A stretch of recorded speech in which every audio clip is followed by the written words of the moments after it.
Good afternoon. Hello, everybody. How are you? Good to see you today. Hi, Paloma. Hi, Miguel. Hi, Vivian. Hi Paloma, hi Miguel. Hi, Clara. Hi, good afternoon. How are you?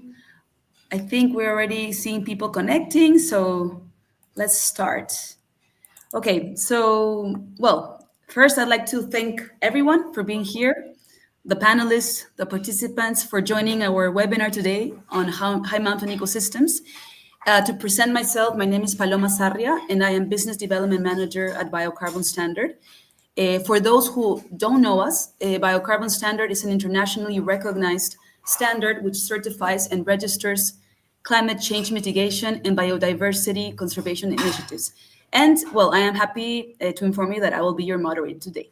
So, just to give you a bit of context about today's webinar takes place in the framework of the official launch event of the celebration of 2025 as the International Year of Glaciers Preservation. The International Year of Glaciers Preservation aims to raise global awareness about the critical role of glaciers in the climate system and the hydrological cycle, and the socio-economic and environmental impacts associated to changes in these ecosystems. We sincerely thank Mountain Partnership, UNESCO, and the World Meteorological Organization for giving us, as Biocarbon Standard, the opportunity to participate in this important launch event with a presentation of our webinar. At Biocarbon Standard, we highly recognize the ecological and socio-economic value of glaciers and all high mountain ecosystems and their critical role in strengthening climate resilience on a global scale. In particular, we recognize the value of peatlands and wetlands which are also present in high mountain ecosystems as important carbon deposits and vulnerable ecosystems, and the imperative need to minimize their degradation, promote the restoration, and improve peatland management practices. Today, in this important event, we aim to highlight with our distinguished panelists the importance of high mountain ecosystems for climate change mitigation and adaptation, present the objectives and the applicability of the methodology developed by Biocarbon Standard for high mountain ecosystems, also showcase a successful project where this methodology has already been applied, and also the potential for the application of this type of initiatives in the region of Latin America. For this reason, as I mentioned before, we have this distinguished group of panelists with us today, composed of Mrs. Clara Morales, who is manager of the biodiversity program at Biocarbon Standard. Hello, Clara. Mr. Miguel Vilches, who's co-founder and water super leader at the Qatar Urban Foundation, and Mr. Vivian Bonassur, who's technical leader for monitoring at Condesan. We will first start with these first presentations. Mrs. Clara Morales will present on biocarbon standard methodology for high mountain ecosystems. Then Mr. Miguel Vilches will be presenting on the Paramuno project in Colombia, which is a successful case study where the biocarbon methodology has been applied. And then a third panelist, Mr. Vivian Bonassur, will be presenting on the potential for climate change mitigation and adaptation in high mountain ecosystems in Latin America, with a special focus on Peru and other countries in the region. So with that, I leave you with the presentations. Again, we start with the three presentations, then we have a space for questions. So if you would like to ask a question, please put them on the chat. And yeah, we hope you enjoy the webinar. Thank you very much. So yeah, we start with Clara. Thank you. Thank you, Paloma. I want to thank to Mountain Partnership for providing the opportunity to share the biocarbon standard methodology and its applications. It's a privilege to connect with Vivian and Miguel, and I'm pleased to greet all of you who are joining us today. In my presentation, I will address the following topics: context, high mountain ecosystems. After, I would like to provide some context regarding the biocarbon standard and the scope of our project. We'll then focus on the biocarbon methodology, which is specifically designed for high mountain ecosystem. ecosystems.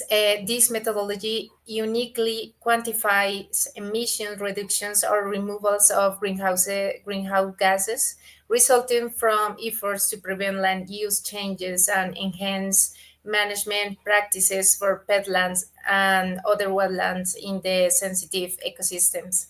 And finally, I will explore the potential applications of this methodology. High mountain ecosystems are prominently distributed across our planet, beginning at altitudes of approximately 2,700 meters. And these mountainous areas cover an extensive 40 million square kilometers, which constitutes about 30% of the global land area. And they are home to 12% of the world population residing in these areas. These ecosystems encompass vital landscapes, including high Andean forests, paramos, wetlands, peatlands, and glaciers.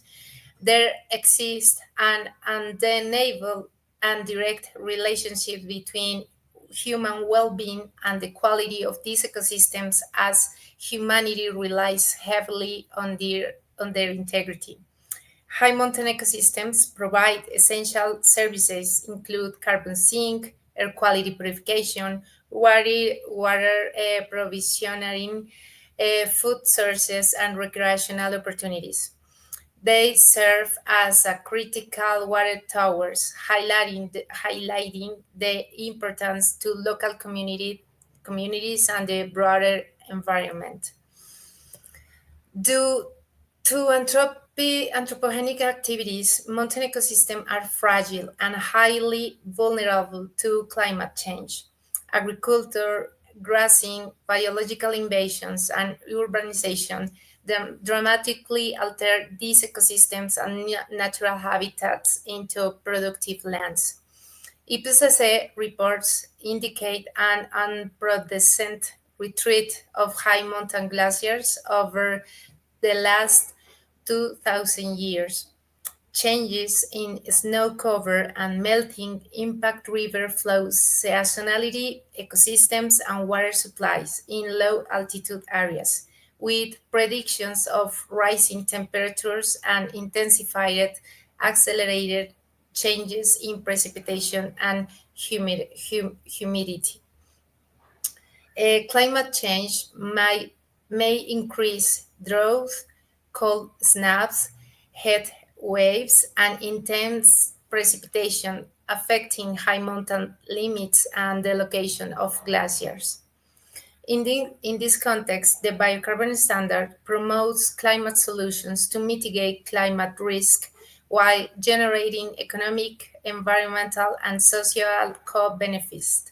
It includes two programs, GHG programs that promotes projects that support sustainable development and climate goals, and biodiversity program that focuses on initiatives that demonstrate biodiversity credits. The standards provides principles and procedures for certifying projects, monitoring activities, and evaluating results. It ensures that activities contribute to sustainable development and improve local community quality of life. With integrity and transparency, biocarbon ensures that GHG reductions are real, additional, measurable, and permanent. There are several tools within which the following stand out. Some of them are compliance with Sustainable Development Goals, Red Bull safeguards, and more. And specifically in the framework to the high mountain ecosystem methodology under number BCR 0003 of the AFOLU sector within the biocarbon methodology aims to prevent land use changes and enhance management practices for peatlands and wetlands in high mountain ecosystems. It offers guidelines for certifying GHG projects that aim to maintain the socioeconomic value of these areas, aligning with the UN Sustainable Development Agenda for conserving mountain ecosystem and their biodiversity by 2030.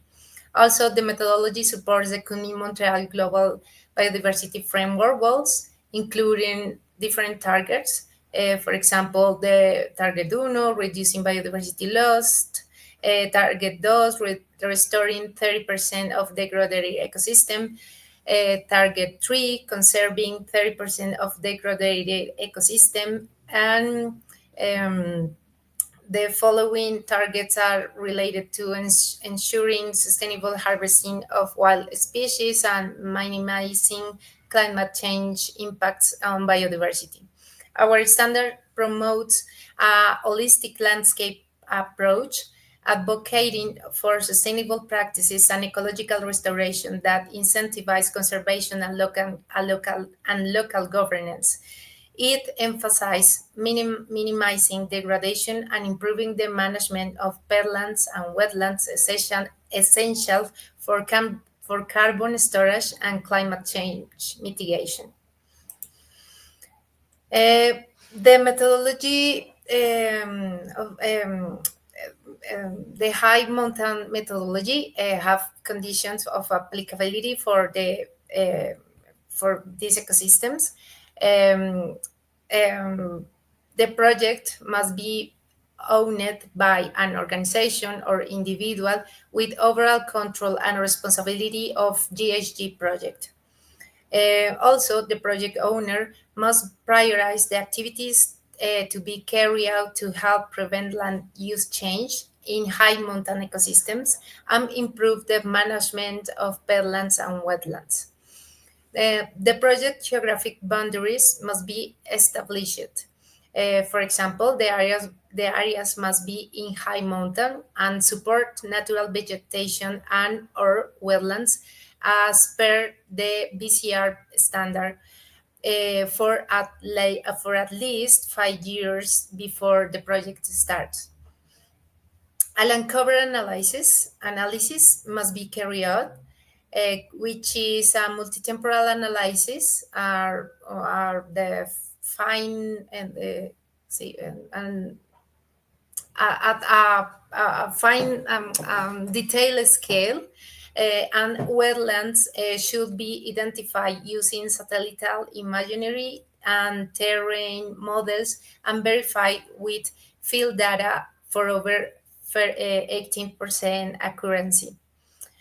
In greenhouse gas reservoirs, the initiative holder must be quantified changes in carbon stocks within overground biomass, below ground biomass, dead wood, litter, and soil organic carbon. Project holders must provide verifiable information to demonstrate that there will be no increase in emissions of carbon dioxide, methane, and nitrous oxide. The temporal limit is very important to define. There are defined the project start date, period for quantifying reductions and monitoring periods, assess historical land use changes at 3 reference points, the start date, 10 years and 15 years prior. For the baseline scenario and additionality, the initiative holder must identify baseline scenarios to show the project additionality using criteria such historical carbon stock changes or likely land use at project initiation. And drivers of land use is very important too. Identify and analyze factors affecting land use to design reduction activities and improve management for peatlands and wetlands must be identified. Understanding the spatial and temporal dimension of land use changes is crucial considering territorial, sociocultural, economic, and historical context. With these criteria defined, the following are established: uncertainty management, monitoring, and quality procedures according to the project's timeline. The methodology involves several key quantifications. The stratification is very important, and the project holders must define baseline and project scenarios strata to enhance GHG reduction estimation accuracy. For any ecosystems or wetland and peatlands, biocarbon define the specific quantification to calculate and quantify this strata. In another hand, the activity data measures changes in natural vegetation cover and includes assessing land use changes, such as land use change estimation, historical reference area land use change, annual projections of the project scenario, leakage area historical and project changes. And finally, emission factors 6 reflect carbon stocks in designing reservoirs. Per IPCC guidelines, project holders must be provided detailed changes in carbon stocks to ensure emissions are not overestimated at baseline. The final equation for expected GHG emission reductions from project activities is estimated according to this equation.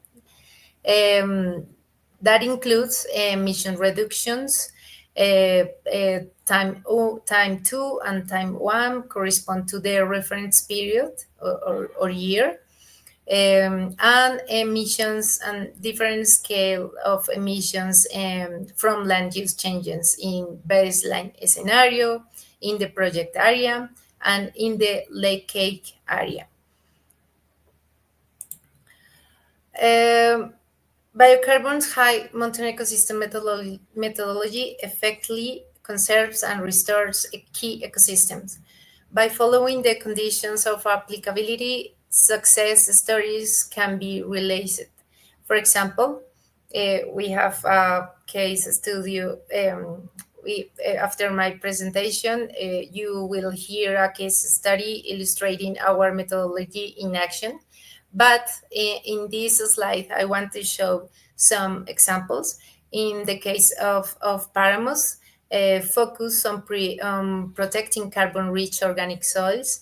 The applicability is in this focus, restoring habitats and managing vegetation impacts from livestock and agriculture. An example in Paramos is the use fences to prevent overgrazing and establish conservation plots in degraded Paramos, utilizing remote monitoring and in situ measurements. In the case of wetlands applications, maybe are conservation of wetlands is essential for carbon retention and water regulation. And in the practical, this methodology can be used to prevent wetland drying and restore degraded areas by controlling drainage and reintroducing native plants like reeds or cattails. In the case of peatlands, the applications would be protecting peatlands is vital for water management, carbon store, and restoration. And in the practical, restore hydrology and drained peatlands by blocking drainage ditches to reduce CO dioxide emissions and maintain anaerobic conditions, for example. I in our website features our standard and methodological documents. Click on the program sections to access to GHG program, where you can explore to standard and browse biocarbon methodologies. For the full sector, biocarbon prioritizes methodologies for strategic ecosystems, including the unique and specialized high mountain ecosystem methodology. You can also find our tools, and all the information is current and easily accessible. And we encourage you to connect with us on our social networks, where you will find our documentation and communication channels to inspire and guide you. Thank you.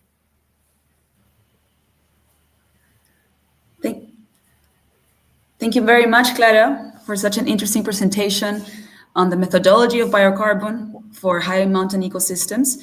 Now, following Clara's presentation, we will have Miguel Vilches from the Cato Ruben Foundation, who will present to us, as Clara also mentioned in her presentation, a successful case study, the Paramuno project in Colombia, which has implemented the BioCarbon Standard methodology on high mountain ecosystems. So with that, I leave you with Miguel.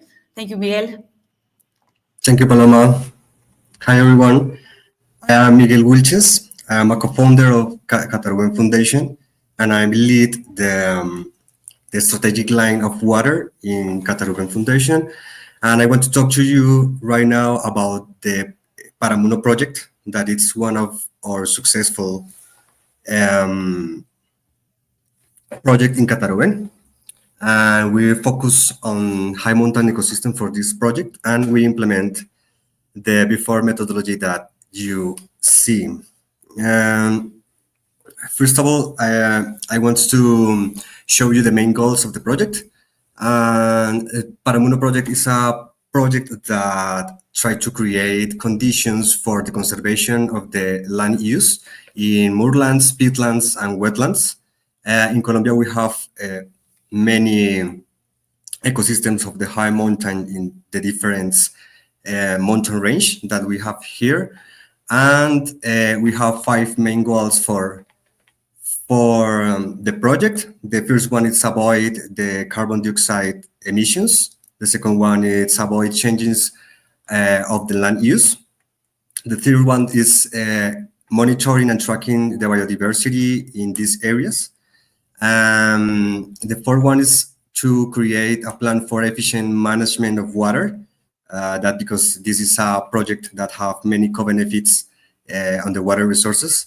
And the final one is create a framework for financial sustainability of the communities. And this is created for create a sustainability of the project in time, because the timeline of this project is 20 years. And we already implement 4 years of this timeline. Paramuno project is located in the mountain range of Colombia. We have here many ecosystems that have a critical importance for the water resources and the carbon sinks in Colombia. As you can see in the right side, we have that kind of ecosystems in Colombia. We have Andean forests that are very important for the regulation of the hydric cycle and the carbon storage there. And we have Paramos, that it's a special ecosystem unique here in this part of the Andean mountain range. And we involve 30,215 hectares by 2023.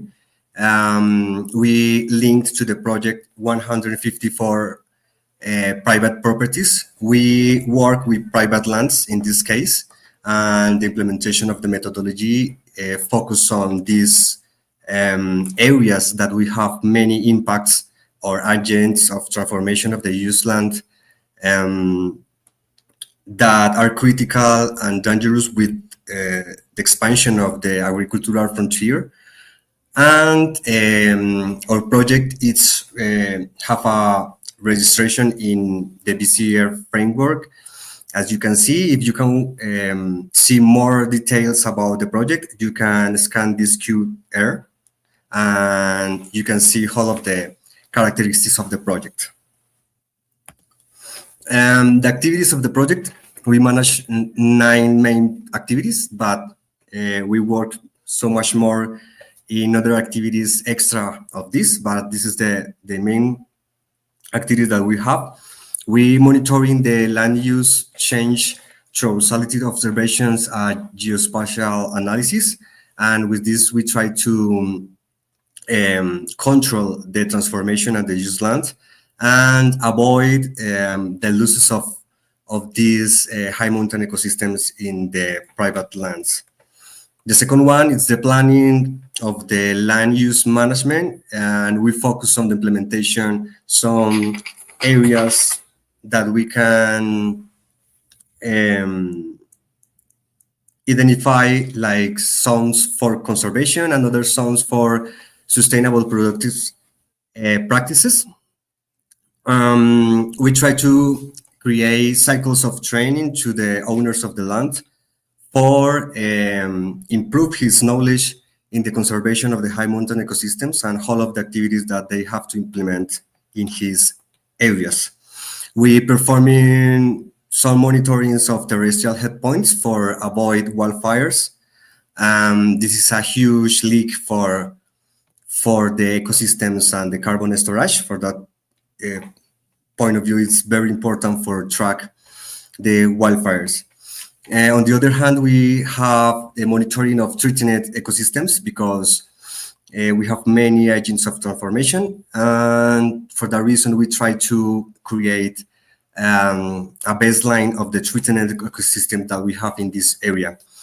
We create planning for monitoring fauna with help with the community of the families of the land and the owners of the land.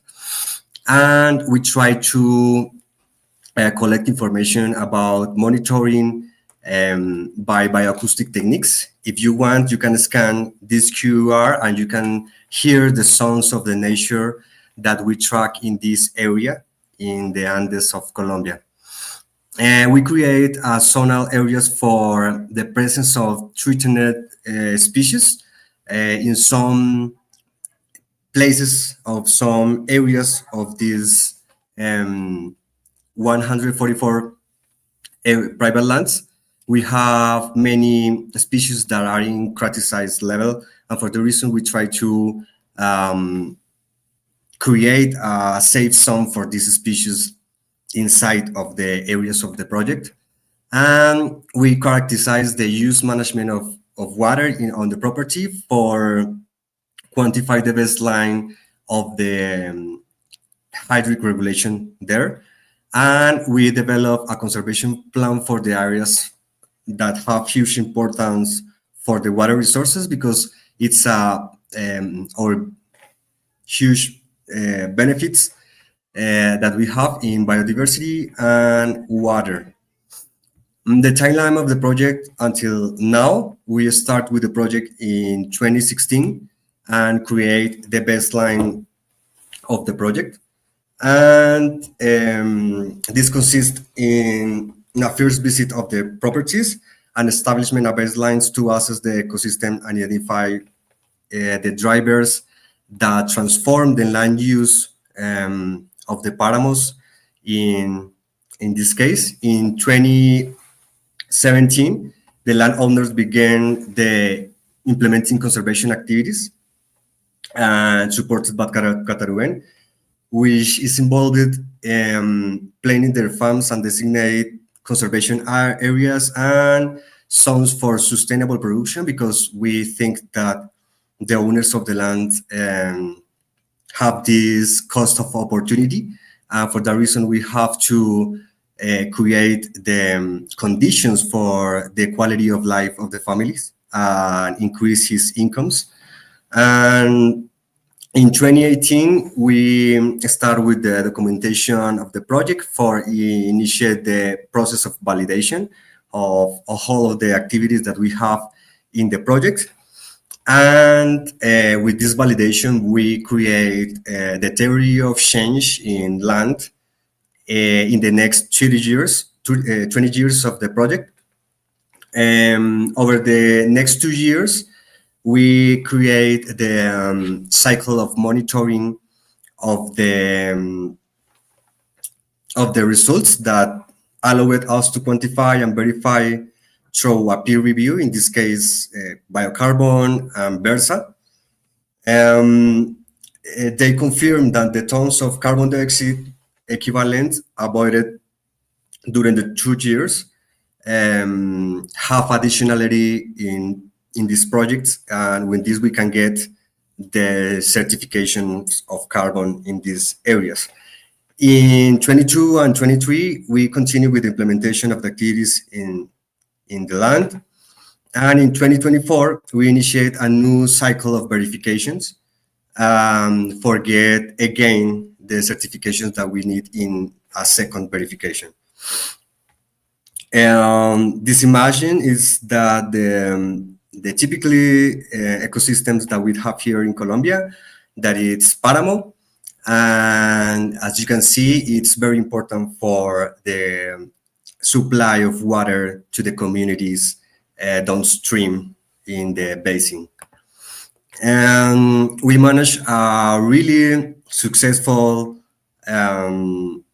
business case here because we join some actors that are very important for the successful of the project.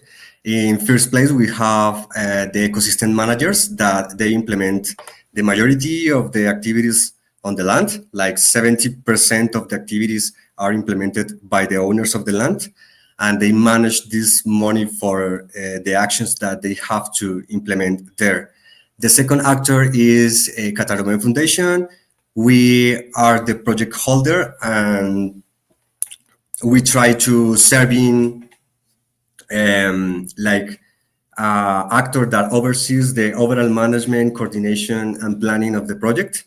The third actor is the peer review. In this case, organizations such as BioCarbon and Versa play a critical role in validating, verifying, and certifying the conservation activities. And this include actions related to carbon storage, biodiversity conservation, and water management on the land to get the carbon verified credits. And the final one is the investors analyze. We have in this project a support that was provided by organizations like USAID. They facilitate the launch of the project. In the beginning, we use investors for support the first 5 years of the project. In this case, we do this because we need money for the launch, and then with the sale of the carbon credits, we can guarantee the sustainability of the project. And we have another allies that are companies that want to offset his carbon footprint with some ecosystems that are in align with his sustainability reports. In this case, we have Alquería and Seguros Bolívar that are companies from Colombia, and they like very much the condition of the project. And for that reason, they buy these carbon credits with a good level and good price for the conditions and co-benefits that we offer. The results of this project, we can get the first verification between 2017 and 2021. We get 477,625 verified carbon credits. We can sell all of these CCVs, and we can get around $5,000 in the first sell with some of these actors that I said. In the second verification, we try to get 175,520 CCVs by 2025. We think that in this year we can get the certification with biocarbon, and we can expand the project with these incomes and create additionality in new activities on land. If you can see in the down part of the image, you can see different types of paramos here, and we have the main species that is characteristic in this ecosystem. It's the frailejón, and we have many lagoons of the high mountains and peatlands that are so associated with this kind of ecosystems. Finally, we have some components and apports that we do to the SDGs, and these projects contribute to SDG 6, 13, and 15, and we create 144 efficient water use and safety plans. Colombia is one of the more countries on the world that use water for his process.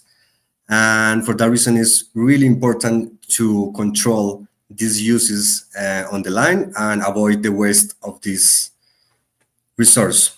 We avoid 653,145 tons of carbon dioxide equivalent in this project and until now. And we create a monitoring plan for preserve the criticized species and threatened ecosystems that we have in these 21,800 hectares that we have in conservation in the effective lands of the projects. We have soft co-benefits. We are in the category Orchidea of BioCarbon Standard, and we have some co-benefits in gender equity and communities and biodiversity. We have, of these 144 owners of the land, 83 of these are women. This contribution is for create extra incomes to the women's and create better conditions of quality of life of these women in the community. We try to involve the community and neighbors of the owners of the land for tracking the biodiversity with help of them. In many cases, they help us to positioning the audio mods, that it's the equipment that we use for bioacoustics activities. And they are training in many ways for tracking the biodiversity in these areas. For more information about the project, you can see our webpage, that is cataruen.org. And if you want to talk more about this is my email, and this is the one of the successful case for the implementation of the methodology of biocarbon. Thanks. Thank you, Miguel. I really enjoyed your presentation, especially, how key is carbon finance for the sustainability of the activities, the permanence of the project, and also the importance of the community. The role is really key in this project. So, congratulations for that. We really liked your presentation, and there will be some time for questions afterwards. But with that, thank you very much, and I'm gonna pass it on to Vivienne Bonesur. Vivienne is from Condesan. He's technical leader at Condesan. I don't know if is Vivienne entering now, so I can present him. Thank you, Miguel. Hear me? Yes. Thank you so much for having me. Yes, for sure. Thank you. Hi, Vivienne. How are you? Fine. Thank you very much for this opportunity. It was very nice presentation that we just had here. Yeah. I don't know. Yes. So now, I will briefly present you, and then you can start with your presentation. Okay. Thank you, Vivienne. So Vivienne is technical leader for monitoring at Condesan, and he will be presenting us the potential for climate change mitigation and adaptation in high mountain ecosystems in Latin America, with a special focus on Peru and other countries in the region. Okay, thank you very much, and I pass it on to you, Vivian. Good luck. Bye-bye. Yeah, thank you very much. I'll get back to the beginning. Hi, everyone. Thank you for this opportunity. So, yes, before I would like to present a little bit Condesan. I mean, this NGO from which I'm part of it, which is quite now known in the Andean region. It's an NGO that is more than 30 years now, and that aims to work at the, let's say, conservation, restoration, sustainable management of the mountain resource, natural resources, for the sustainable development of the people, the rural people in the Andes, most of all. What we do in Condesan since this 30 years, more than 30 years now, we have three main lines of works. First, to develop some specific project of sustainable management of ecosystems. So conservation, restoration of ecosystem, nature-based solutions, which aims to enhance ecosystemic services, and the way to fund them also, so to make them sustainable in a financial way. This is one part of it. So we another important stuff we do, that is the fingerprint of Condesan, is the knowledge management and the generation of new evidence. So we believe that it's very important to make projects based on evidence. And so we work quite a lot with monitoring. They were my previous the previous presenter there show how important it can be the monitoring of biophysical or socio-economics indicators. So we also work in making synthesis of knowledge. We facilitate and promote the research network and platforms for doing so. And finally, we work quite a lot also on facilitating process for common vision, and to create like this kind of dialogues between what we can get from science, from academic research, but trying to transfer it toward politics and management. And so in the project where we are working, for example, and also working at dialogues between different countries in the south, so coordination, collaboration, south. So just to give you the type of work we do, specifically in the knowledge management, where I'm more familiar with. This is a part of one of the projects. I mean, currently we have Condesan's around 8 projects in the Andes. And for example, this is one part of the one project, which is adaptation a las alturas, and this is a nice synthesis that just have been published, where they have gathered and systematized different types of experience. I mean, nature-based solution, integral nature-based solution. The one from Miguel in Paramundo no está, but it's not there, but it could be there. So it was very, very interesting in that way. So I'm trying to, as you can see, showing this type of nature-based solution for climate change adaptation, on also adaptation to other changes, global changes, let's say, and trying to make it also, as you see, more easy to communicate, and also to pass through, as I try to say, politics, like policy briefs or things like this. So I'm trying in this presentation, I will try to show you type of things that we do at Condesan around with a specific glance at wetlands, peatlands, or grasslands, IND grasslands.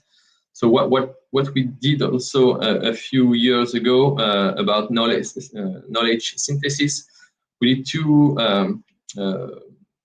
systematic reviews and a bit of meta-analysis about first what are the impact of the grazing intensity, the pastoralism in the high tropical Andes, trying to gather a bit the different research that existed, and let's see what the impact on different indicators. So as you can see, for example, the impact of grazing on soil organic carbon that was in the case of a system of bovines in Paramos decreasing when grazing intensity was increasing. And in the other way, as I say, we have a lot of experience in Condesan on hydrological monitoring, and we also published first scientific paper, but then trying all the time to give some policy briefs or science. I mean, like make it more easily for divulgation. And it was particularly this one was about what about the grasslands in IND grasslands in the Andes. And one of the results that we could see quite clear, it was the importance of the complementarity between these grasslands and from the Paramo in Colombia, but in Peru or Bolivia, they are in the biome of the Puna grasslands. How they work in synergy with the grasslands that promote the infiltration and the aquifer recharge, while the recharge of the wetlands, and the wetlands increase the storage, water storage, and the work. I mean, the global integral management for ecological hydrological services should consider both of them jointly. To be a bit more specific at the project where I'm working specifically with this project from USAID and Canada, Natural Infrastructure for Water Security in Peru, that look at increasing the multi-sectoral and multi-level governance for around natural infrastructure, and also to promote public and private investment in natural infrastructure for ecosystems, hydrological ecosystem services. So we want to facilitate, I mean, this process and having more project designed and implemented on the ground for the benefits of the population in vulnerable watershed, and specifically with a special emphasis on the participation of the women. So in this project, I would like to show you some specific activities that we did. We work with we have facilitated the restoration of one peatland, IND peatland, in one of the watershed that give water to Lima. So it was a project that began to be implemented in 2021. It's not a huge peatland. The peatlands within this are around 50 hectares. It was highly degraded with drainage, pit mining, and also a bit of overgrazing, but different type of driver of degradation. So the project, what it did, it looked at restoring, let's say, the water distribution through irrigation with 2 canals, and also was doing also revegetation, so through a transfer of some part of peatland in in good shape and transferring it into the degraded peatlands. And just to show you how it was before in 2029 and how it was in after the different type of the restoration in 2023, and how the vegetation cover get back. I mean, it's in process. Just 2 years after, with more than 30% of the peatland that has its vegetation cover get back. Oh, it's kind of strange. It's passing with the photos. I don't know how you see it on the TV. We also did a very preliminary assessment of what about the greenhouse gas in this restoration on this peatland. So we're comparing some parts that have been restored and comparing it with peatland the peat that is without vegetation cover. And it was quite interesting that it proved to I mean, the restoration was efficiently. I mean, it's very preliminary result, but proved to be efficient in increasing. I mean, it was now was storing carbon, and before it was a source of emission, and it's also decreased the emissions of CH4. So, I mean, with this project, which is one of the first in Peru, and maybe in Latin America, because the peatlands were very highly degraded, proved to be an ecosystem that were, I mean, for sure fragile, but maybe they're quite resilient, given the speed, I mean, at which it is restoring, I mean, some of its function and its composition, and its vegetation and some of its function, like carbon sequestration, also some hydrological function. And also was interesting to give us some insight of what type of techniques of restoration proved to be efficient for sure. Water irrigation was efficient, but also this type of technique of transferring some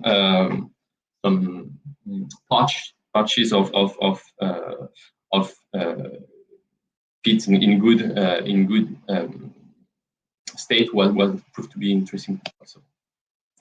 And just two more slides of what type of things also we do. We work with the INAIGEM, which is the National Institute for Investigation Research on glacier and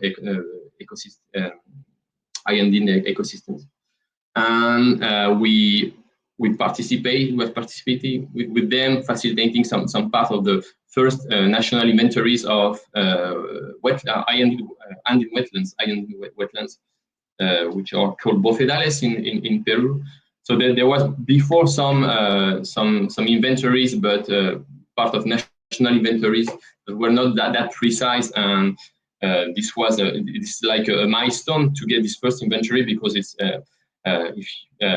before there was estimating to be like around 100,000 hectares of wetlands, but with this more precise inventory, we get the double of it. So like almost 1% of the Peruvian territory, and we need to know.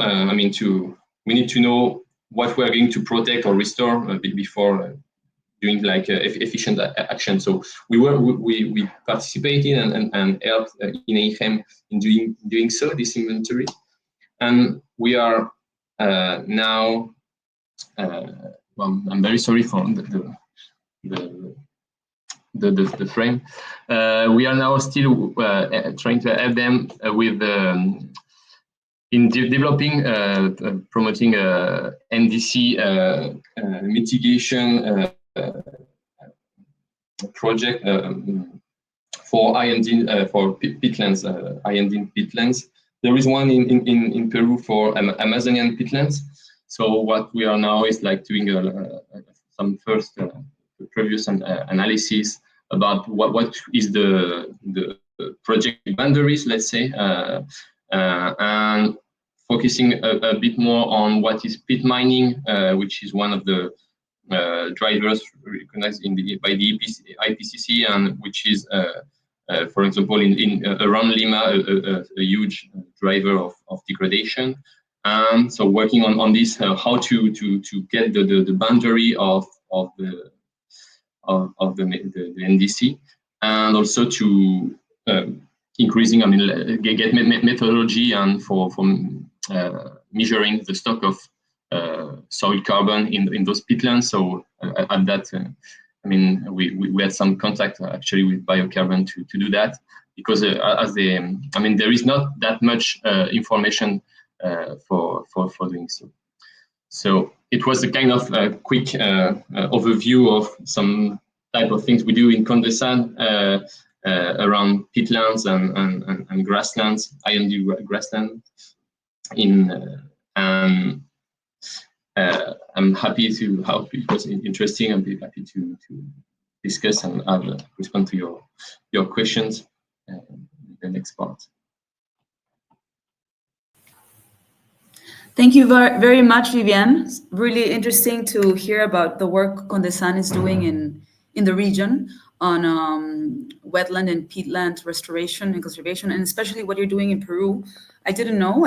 I'm learning today. We learn something new every day, that you guys have published the first inventory of wetlands in high mountain ecosystems in Peru. I find that really interesting, and I think it's important that this type of work be replicated in other countries, and all the work you're doing for the NDCs regarding peatlands in Peru. So and now measuring carbon for other type of wetlands, and hopefully we will work together on that to make progress on those projects in Peru. So thank you very much for your presentation. Now we're going to have a few questions, a session for Q&A. We got a few questions from, I think 2 questions from the audience for Miguel, if I'm not wrong. And then there's a few questions too for Viviane and Clara before we finalize the webinar. So yeah, here's the first question for Miguel from Juan Pedro Cano. I'm going to read the question, but you can also see Miguel. Miguel, are you only getting finance for carbon credits, or are you also working on finance from water and biodiversity services by high mountain areas in your Paramuno project? Yeah, in Paramuno, we only have two types of financial. One is the sales of the carbon credits, of course, and the investors that wants to have some fee for the participation on the project. But we have right now in the innovation area of Cataruen 2 pilots that are running in different sites near to the place, to the Paramuno, and we want to create biodiversity credits and water credits in this same type of ecosystem, but not in the same project. We have a second phase of the project Paramuno, but this is the same with the same methodology of biocarbon, but we want to improve some soil characteristics that we can create additionally in the ground carbon storage. But for the Paramuno project, only we work with carbon credits. Okay, great. Thank you very much for your answer. I think there's another question also for Miguel. How many hectares, from Johnson Bungu, how many hectares are currently covered by Paramuno project? Okay, we have around 30,000 hectares in the project 1, but we have also another 50,000 hectares that we are trying to validate to the project 2. But the effective area of our activities is only 21,000 hectares that we have the main ecosystems there, but the other areas are zones that are close to the productive zones and are zones that we are trying to restore the cover of the land in Páramo, but it's a extra hectares that we don't get carbon credits for these other areas. In effective way, we have only net hectares like 21,000 hectares, but the whole of the project 30,000. Okay, great. Thank you, Miguel. And if people have more questions, they can email you, no? I think you left your email in the presentation. Yep. Okay, it's great. agua@cataruben.org. Perfect. Great. Thank you, Miguel. Now I think we have a question for Vivienne from Estefania Rivera. Vivienne, what is the potential for replicating a project like Paramuno in the rest of Latin America? Well, it's a good question, but not very easy to respond to this. But I could tell some elements of responses. I think the project that show Miguel, like the Paramuno project, is quite nice, and so that there is not that much of this type of project. In Peru, I don't. In Peru, I will more talk about Peru. So. But there is not a lot of experience of create carbon in this type of ecosystems. In that way, it's quite new, so it might be good. Might be good for there is some space. Let's say to do it, but there is also not that much experience. But might be also a bit of a barrier to try to pass over, and it would be very interesting to know a bit more how. Maybe more in details. How have been this your experience, Miguel, Paloma, Clara, about this specific project to try to replicate it. What is good in Peru is that there is some right now there is quite of interest about those peatlands in Peru for water. There is interest for water. What we are working with, the project I'm doing is more focused on climate change adaptation and water security. And so we were looking for funds that came from water, not for carbon, but actually in the peatlands are very interesting. It's when you work on peatlands, you almost automatically are doing climate change mitigation and adaptation. So this, there should be converge the type of funds. Funds. I think there are. The problem is how do you what are the ways to get them to get those funds get locally on a specific project. And this in Peru we're exploring this type of way to do it. For example, based on payment for ecosystem services, some water utilities. There's a very good example of project, which is the water utilities in Arequipa, which is the second biggest country in Peru. When you pay your bill, there is part of your bill that goes for funds, and this fund is used there for a national areas of protection. National park, and to implement some activities. And in this case, the economy there is driven by alpaca grazing and alpaca fibers. So they are doing activities to promote. The grazing. The cattle is not a driver of degradation. On the contrary, it's more a driver of sustainability. So how to get this working more and making expansion of those types of peatlands. So I think there is kind of a lot of interest around those type of ecosystem intervention. And I think it's important also to we are clear now about in Peru there has been a lot of former interventions that looks like reforestation, things like this, that were seen okay, very good for climate adaptation or for hydrological adaptation, but actually they were not so good. We could put them in the bucket of misadaptation, as the IPCC say, but we are much more sure right now that when you work with those peatlands and high-ended grasslands, I mean, you are much more efficient on not doing misadaptation. So I think there is space for replication, but we need to get at least in Peru the first seeds, and maybe the most difficult to get.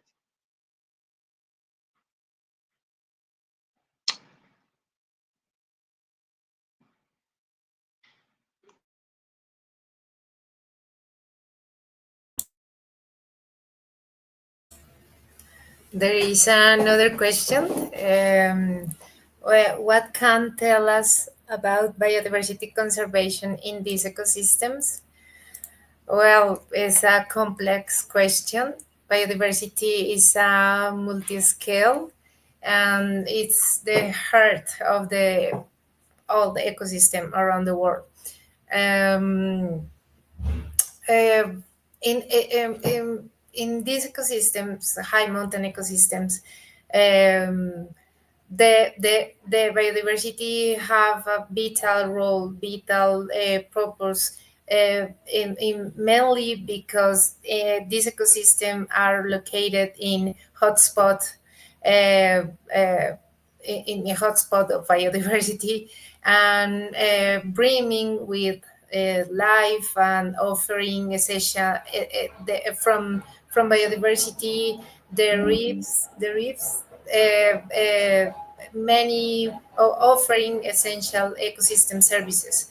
So conserving these areas is crucial. This high mountain ecosystems is crucial for both our environment and the biodiversity per se, and also the communities that really on them. No, um, the high mountain ecosystem as nature's own waters towers. No, and they play a crucial role in regulated water cycles, providing a reliable water sources for the communities, and this ecosystem act as a powerful carbon sinks, like we said before, but also are home to an incredible array of endemic species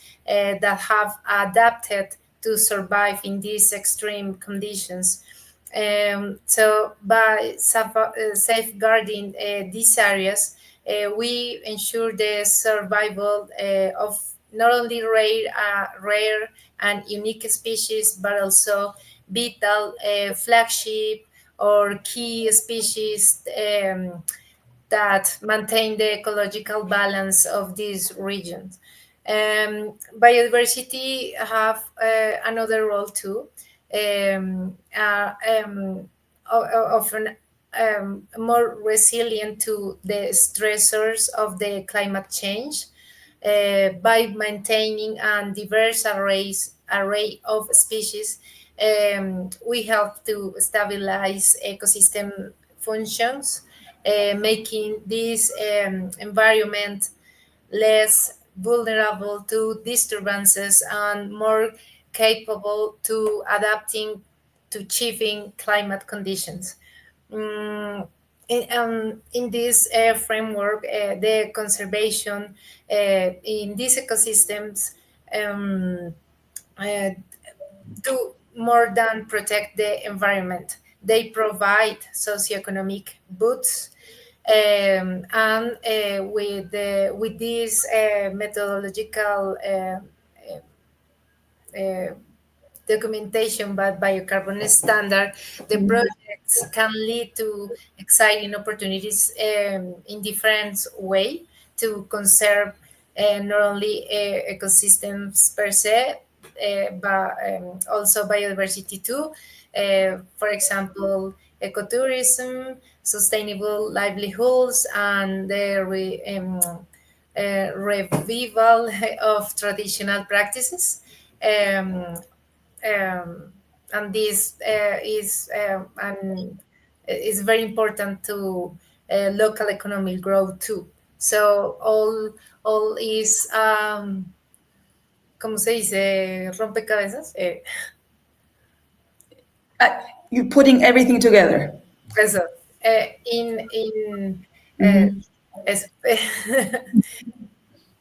Thank you, Clara. And sorry, my apologies. I had a little technical problem, but I'm back.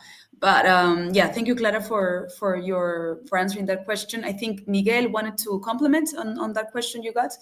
Go ahead, Miguel. Yep. In case in Colombia, it's very important this type of ecosystems because we have only a few glaciers here. No, in Colombia, it's not the classic mountain range that you have in Europe or in other zones that you have many resources of glacier resources.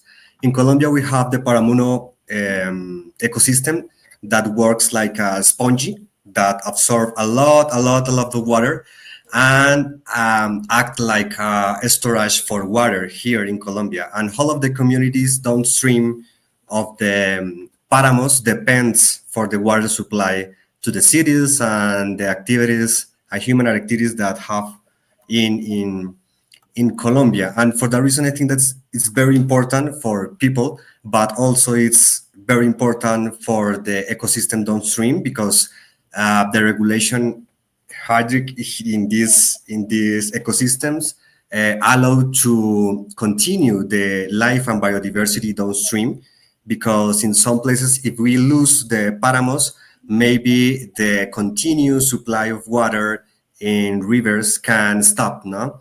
And this is a main problem here. If we lose the Paramos, we lose the supply of water here. And on the other hand, it's very important because the Paramos or the high mountain ecosystems, they regenerate very slow, no? For the meteorological conditions. And this slow growing of the plants and all of the vegetation, it's a critical situation because we spend a lot of time for regenerate this type of ecosystems. And for that reason, we have to conserve it, no? It's more difficult to restore these Paramo ecosystems that if you want to restore a tropical forest, no? You spend like 10 more times to restore this type of ecosystem. For that reason, we don't have the chance to lose it. Okay, thank you very much, Miguel. We have a final question, but it can be for anyone. Here it is from Pedro Javier Garcia. What are the main challenges for developing this type of project? Something comes to mind related to the existence of previous baselines or management of actors involved. Who would like to maybe take a chance in answering this question? It's open. Maybe I can say something. I mean, if you want me, Elsa, something very quick because I didn't develop such a go project. ahead. Okay. But something I'm thinking about, for example, when you on this example of pit mining, usually we do project at a local scale. So you, for example, you will manage to avoid that in a local, in some area, you don't have any more pit mining. But there are, you're gonna have pit mining 2 kilometers apart from it. So how do we manage to do like integral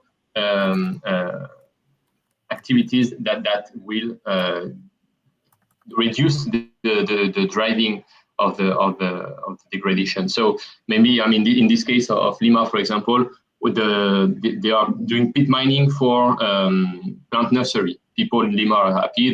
You buy your soil to make your own plants, and that's okay.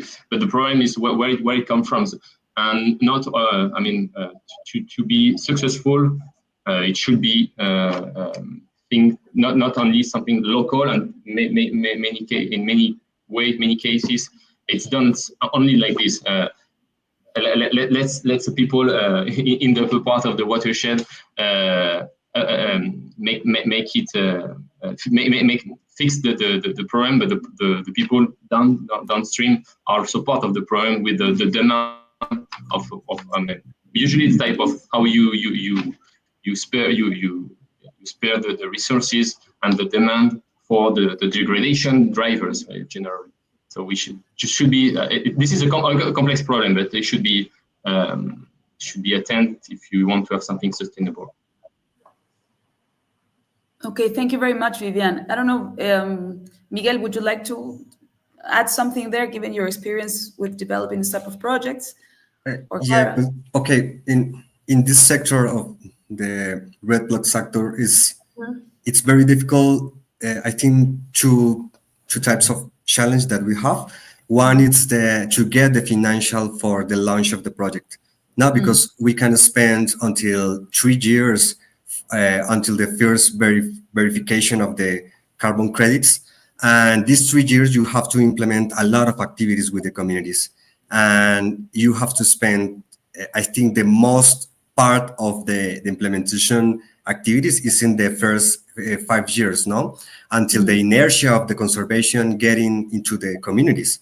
And the other main challenge that we have is to change that inertia of the thinking that is useless for people, this kind of ecosystems, no? The people here in Colombia, it's have this sensation that some places that have many carbon storage, it's very good for cultivate potatoes and cultivate onions and have many human activities there because the soil is very rich, no? And try to convince them to avoid this kind of activities in these zones. It's very difficult because it's so attractive that you put some crop in these ecosystems that have a really good conditions for the plants. And this opportunity cost that the communities have, we have to training a lot and convince them that in the long term, they're gonna have better condition of quality life than if they destroy all of these areas.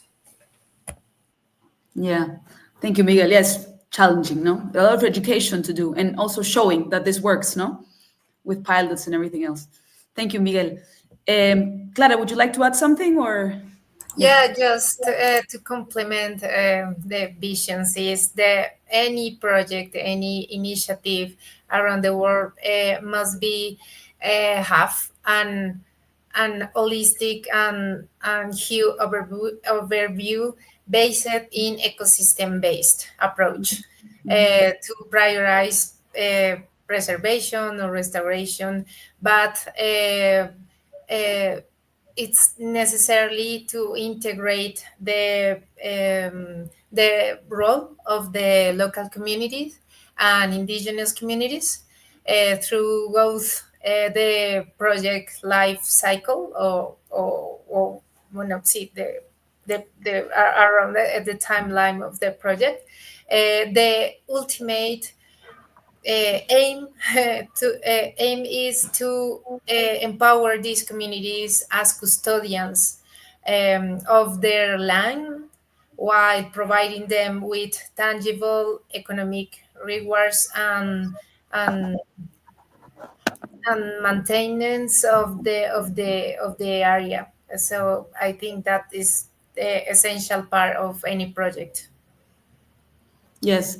Thank you, Clara. Thank you, Miguel. Thank you, Vivian, for your really interesting presentations and for your interesting comments and about the importance of high mountain ecosystems. And also, I think we've discussed a lot about the challenge, to make this type of project sustainable and, well, the role of carbon finance, but also other environmental services. So, yeah, very interesting. And we hope to see more of these projects develop in Colombia, in Peru, in Ecuador and in any part of Latin America and the world where there's this potential.